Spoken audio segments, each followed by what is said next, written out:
మావోయిస్టుల కుట్రను ములుగు జిల్లా పోలీసులు భగ్నం చేశారు. సాధారణ ప్రజలు తిరిగే కాలిబాటలో పెట్టిన మందు పాత్రను కనిపెట్టి నిర్వీర్యం చేశారు. ఇక ఛత్తీస్గఢ్ సరిహద్దు కర్రెగుట్ట అటవీ ప్రాంతంలో గత 2 రోజులుగా పోలీసులు తనిఖీలు చేపట్టారు. మావోయిస్టుల కారణంగా ఎలాంటి ప్రమాదం జరగకూడదనే ఉద్దేశంతోనే ప్రభుత్వ నిషేధిత సిపిఐ మావోయిస్టులు అమర్చిన మందు పాత్రలను గుర్తించేందుకు సోదాలు నిర్వహించారు. ఈ క్రమంలో వెంకటాపురం పోలీస్ స్టేషన్ పరిధిలోని చెలిమెల గ్రామ సమీపంలో ప్రజలు తిరిగే కాలిబాటల వెంబడి మావోయిస్టులు అమర్చిన మందు పాత్రలను గుర్తించారు. వాటిని సురక్షితంగా నిర్వీర్యం చేశారు.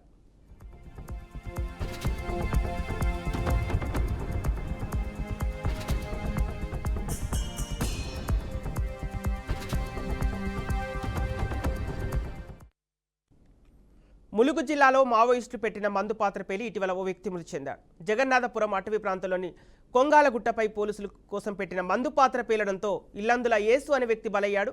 అయితే ఈ ఘటనపై తాజాగా మావోయిస్టులు స్పందించారు. భారత communist party Vajedu Venkatapuram area committee కార్యదర్శి శాంత పేరుతో లేఖ విడుదలైంది. ఇక ఇల్లందుల యేసు కుటుంబానికి మావోయిస్టుల తరపున సానుభూతి తెలియజేస్తున్నట్లు ప్రకటించారు.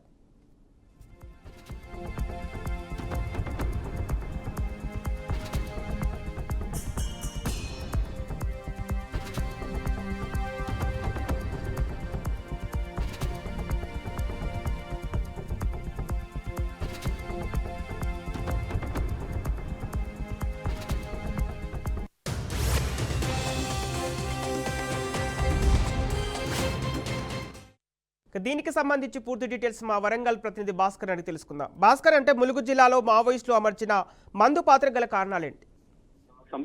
ములుగు జిల్లా వాజేడు మండలం జగన్నాథపురం గ్రామంలో మావోయిస్టులు ఏసులో కుకింగ్ చేస్తున్న నేపథ్యంలో ఒక మందు పాత్రను పెట్టిన పరిస్థితి. అది అడవి ప్రాంతంలో ఉన్నటువంటి కొంగాలగుట్టపై మందు పాత్ర పేలి గ్రామానికి చెందినటువంటి ఇల్లందుల ఏసు చనిపోవడంతో ఈ సంఘటనపై మావోయిస్టులు స్పందించారు. ఏతుందో అడవి సంపదను దోచుకున్నటువంటి కార్పొరేట్ శక్తులు కావచ్చు, విధ్వంస శక్తులు కావచ్చు, మొత్తం పూర్తిస్థాయి అడవిని స్వాధీనం చేసుకోవడం కోసం చేసినటువంటి వ్యక్తుల కోసం, కార్పొరేట్ శక్తుల కోసం అమర్చినటువంటి మందు పాత్ర పెళ్లి సామాన్య ప్రజలు ఏసు చనిపోవడం ఇది బాధాకరంగా ఉందని చెప్పేసి శోక శబ్దాలతో వాళ్ళు సానుభూతి తెలిపిన పరిస్థితి. దానిలో భాగమని దానికి సంబంధించినటువంటి వెంకటాపూర్ ఏరియా కమిటీ కార్యదర్శి శాంత పేరుతో ఒక లేఖ విడుదల చేశారు. వారు స్వయంగా ఇలాంటి తప్పిదాల వల్ల ఒక సాధారణ వ్యక్తి చనిపోవడం బాధాకరం అని చెప్పేసి వాళ్ళ కుటుంబానికి సానుభూతి వ్యక్తం చేయడం జరిగింది.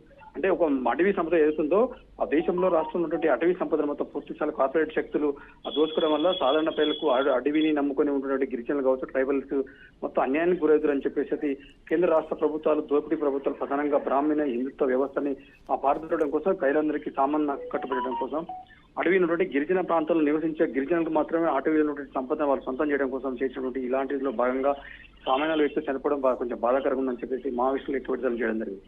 ఇలాంటి సంఘటనలు మరొకసారి జరగకుండా చూసుకుంటామని చెప్పేసి మావోయిస్టులు చెప్పడం జరిగింది. దానిలో భాగంగా ఎవరు కూడా సామాన్య వ్యక్తులు అడవి ప్రాంతంలో తిరిగేటప్పుడు జాగ్రత్తగా తిరగాలి, మీరు కూడా బాధ్యత తీసుకోవాలని చెప్పేసి ఒక లేఖ విడుదల చేయడం. ఓకే భాస్కర్, పోలీసుల తనిఖీల్లో ఎలాంటి అంశాలు బయటకు వచ్చాయి? అలాగే మందు పాత్ర అమర్చిన మావోయిస్టులకు సంబంధించిన సమాచారం ఏదైనా సేకరించారా? అలాగే మందు పాత్రలు అమర్చిన వెనుక గల కారణాలేంటి? మందు పాత్రలు అంటే ముఖ్యంగా మావోయిస్టులు పోలీసులకు జరుగుతున్నటువంటి కాల్పుల మధ్య కుమ్మింగ్ చేస్తున్న నేపథ్యంలో మావోయిస్టులు దాన్ని మందు పాత్ర పెంచడం కోసం దాన్ని పెట్టినట్టు పరిస్థితి వాళ్ళు ఒప్పుకున్న పరిస్థితి. దీనిలో భాగంగానే సామ్రాజ్యవాదులు, కార్పొరేట్ శక్తులు ప్రజల కోసం అడవులను కట్టబెడుతున్న ఇలా ప్రభుత్వ, రాష్ట్ర, కేంద్ర ప్రభుత్వాలు కూడా దానికి వ్యతిరేకంగా ఇలా అడవిలో జీవించేటువంటి ఆ ట్రైబల్స్ ఉంటే ప్రతి ఒక్క అడవి మీద వాళ్ళకే హక్కు ఉంటుంది, వాళ్ళకే పూర్తి స్వేచ్ఛ ఉంటుందని చెప్పేసి చెప్పడం జరిగింది. దానిలో భాగంగానే మావోయిస్టులు ఆ కుమ్మింగ్ లో భాగంగా పెట్టినటువంటి భామను సామాన్య వ్యక్తులు పేలి చనిపోవడం చాలా బాధాకరమని చెప్పడం జరిగింది. ఇప్పటికైతే మావోయిస్టులు దానిపై స్పందించి లేఖ విడుదల చేయడం ఉన్న పరిస్థితి. దానిపై మరింత పోలీసులు అయితే కేసు నమోదు చేశారు. గతంలో చనిపోయినటువంటి ఏసుకు సంబంధించిన కుటుంబాన్ని పోలీసులు కూడా చూసినట్టు కేసు నమోదు చేసి దీనిపై విచారణ సాగుతున్న పరిస్థితి. Okay right, thank you Bhaskar.